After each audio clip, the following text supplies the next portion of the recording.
Hi అందరికీ. నేను ఇవి నార్లు పెట్టినప్పుడు చూపించాను మీకు. వంగనారు చూడండి, కాపు ఫ్లవర్స్ ఎంత బాగా వస్తున్నాయో. ఫ్లవర్స్ పిందెలు చాలా ఉన్నాయి.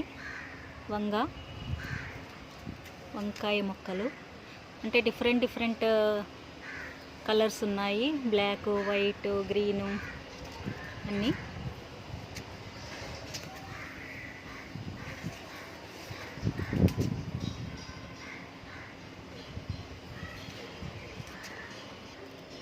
అసలు మొక్కలు ఎంత బాగా ఎదిగాయో చూడండి.